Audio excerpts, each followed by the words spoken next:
So, hello everyone. So, this is our prototype app, Clearflow, which aims to be a user-facing interface that also provides useful data analytic insights to enterprises.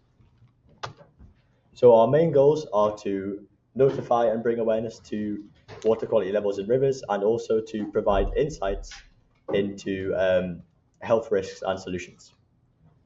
Our main inspiration comes from the Apple Weather app, which you can find in the Apple devices, and people can check the air quality, for example, and make informed choices. For example, wearing a mask. And while we were researching, we were trying to find alternatives in the UK, and there is one abroad for the Americas, and there is an official government version from DEFRA that already exists. But when we checked it, it clearly didn't look very regularly maintained to us. While you can see the measuring stations, the status of most stations just says unchecked. And as you can see, it's not very accessible for the average person as well. And on to my colleague Stefan to tell you a bit more about how it works. Thank you, Arjun. So our algorithm is quite simple but powerful, which is the best part of it. So to start off, we're going to get our data from the official government DEFRA hydrology API. Now it's like archive data, so it's a bit out of date. I'll touch on that later.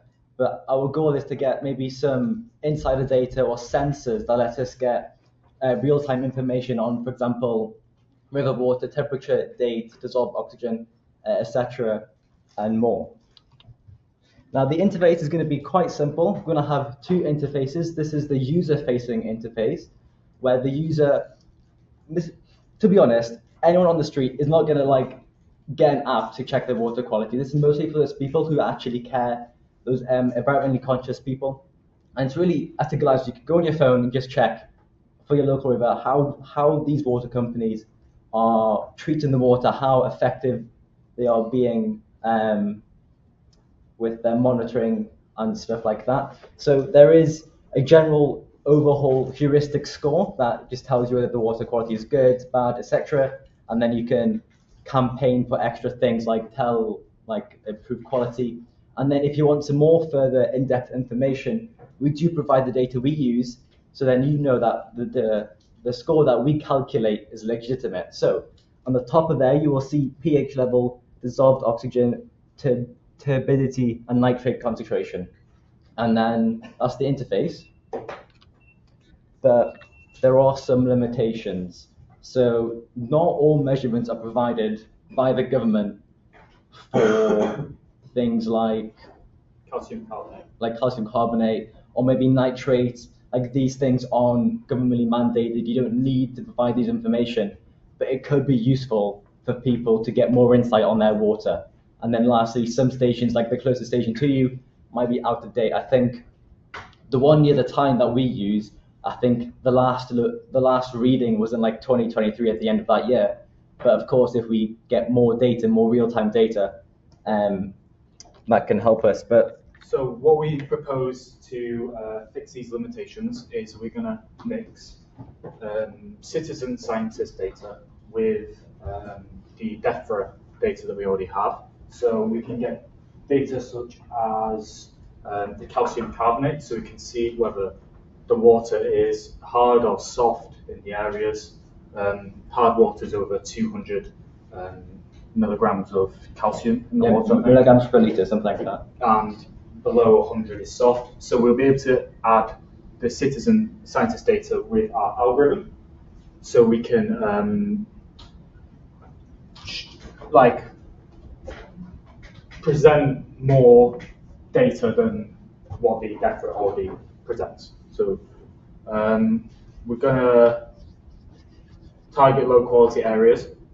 I'll just take over here. From here. So with the score, it makes it really easy for these water companies to look at specific areas. Okay, so upstream at the time we have a quite high score, but there's something over here which we need to work on. So using this simple one metric number, you can just pinpoint an area. Okay, we need to go here, look here, fix this, and then through the model, you can do some extra things we'll get onto later. But for example, if there's a green area you want to keep healthy, for example, it might be really impactful for the ecosystem.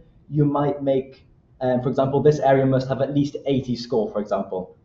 And what we aim to be, what this solution aims to be, is more of like an accreditation agency where we don't provide the solutions, we don't gather the data, but instead water companies come to us, they give us their data, we perform our own analytics, and then give back a score which you can use on your advertising, you can use to bolster how good your solutions are compared to your competitors.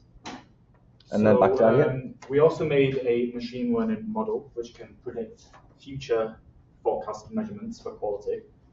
This would be more for the business side of things. So businesses that operate near the rivers can change their approach to make their practices cleaner. It allows for simulations and investigations into improving water quality within the rivers.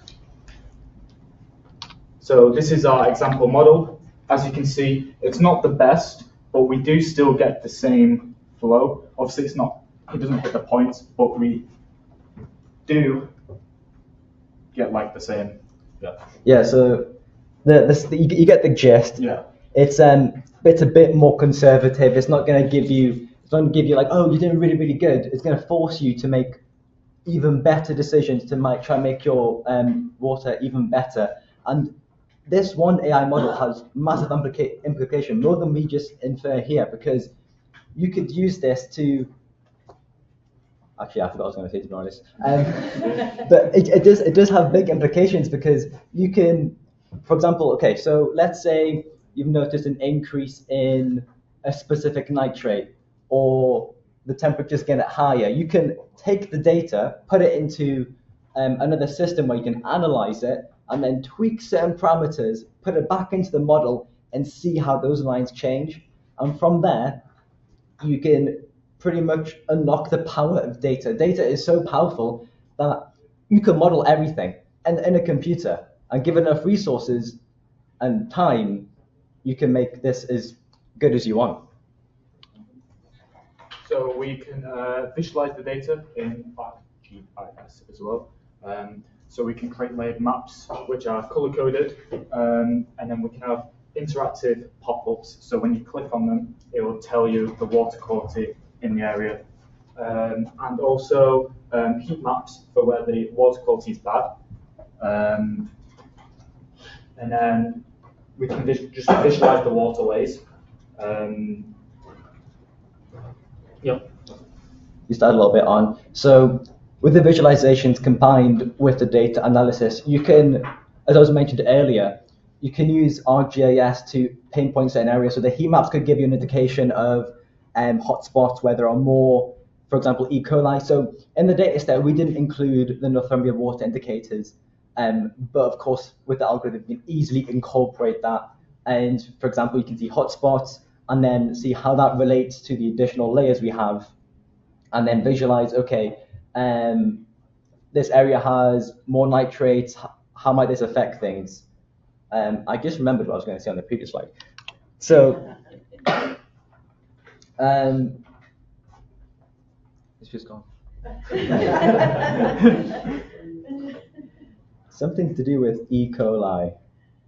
Oh, right, so the reason our model might not perform as well, right, it's not the best, but it's a good start, is because ecosystems are very complex. Like, this is just an initial proof of concept. With more time, money, and energy, you can make this really good. But the main issue is multicollinearity, which I learned a while ago. And basically, for example, in our calculations, we don't factor in pH and temperature. For one specific reason is those two affect each other loads. So if you include that, that's going to skew everything else. And we don't have many columns yet. But the hope is, with more data, with more columns, that bias is offset. But of course, we have limited data as of now. Even though how helpful the indicators are, more data is required, because big data is the power But I think that's Any questions? Yeah. Any questions? I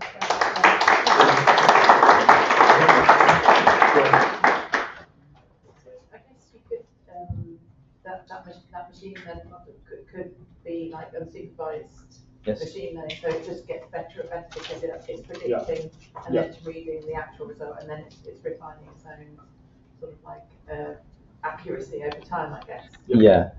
The data points, I think, it predicts based upon the time, and I think the dates, it's from 2022 to 2023, so it's only got like 3 data points for each time in the year, so it won't be that accurate. As there's more dates. Yeah, but there's more dates, as you say. Yeah. It's going to improve and improve it even better. And to get your overall sort of score, did you give any weighting to any of the parameters, or did you just say they're all equal, that they all add up to a... For the sake of simplicity, we just pretty much gave everything the same weighting. So there is a like for pH, it's like the best is around, I think, 7.5 to 8.5 was the best range. And then if it's outside of that range, we linearly decrease that. But everything does have an equal weighting, yes. I wouldn't consider that. Who do you see as the end user? So I'd say businesses and like environmentally conscious yeah, people.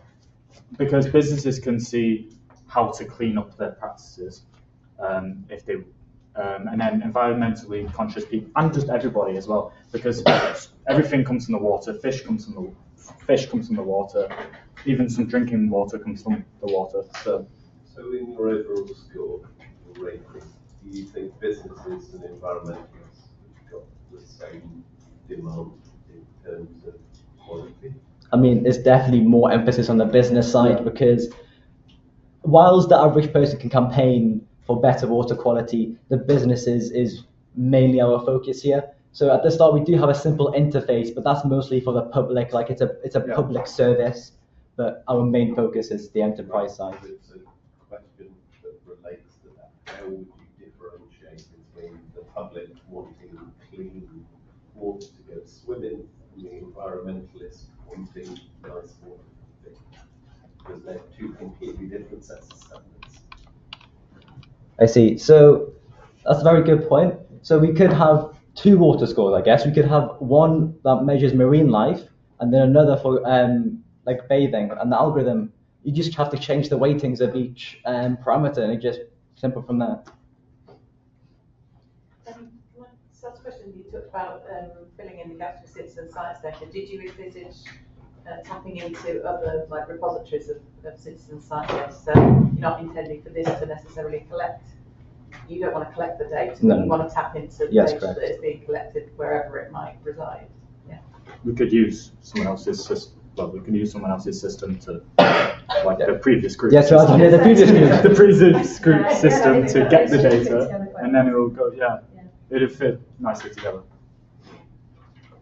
But the idea of it being accredited, I mean, that seems to be the key thing, isn't it? Yeah. You get an accreditation. Yeah. Is that to try and bring citizen closer to the water company so that they become more aligned in their thinking? Yeah, I mean, at the moment, I don't think you could easily look up how well the water companies are doing with their water, but one single score could bring a lot of transparency. I mean, there are, of course, you are doing efforts right now to give this data, but how is the average person going to sift through this data, see how good it is? But just one score makes it really transparent and easy to understand. How does this app differ from the existing one that also tells like water pollution, like water pollution UK? I guess that's also an app that tells likewise the same thing. So you're saying there's an already an app out there that does a similar thing? Watch pollution UK. Which app is that? Like what's it? What? So it just measures like algae and stuff like that. It tells about the pollution, and also there's an app for like telling if you want to go swimming, so how the water levels are right now. Yes. So I think the government does have. I think I saw a website they have where they show, where you can go there's a quick survey where you can like look at a specific area and see whether it's safe to bathe in. But this aims to be more broader and hopefully cover more areas. So instead of just covering pollutants, it could cover many more things. The algorithm isn't just limited to looking at nitrates, temperature, pollution. You could if you have the time, there's so many factors in an ecosystem. There's how many fish there are, what plants there are, and if one thing breaks down, that could cause many ramifications, and it's very hard to model. But hopefully, this initial proof of concept gives some idea. Thank you. Very much.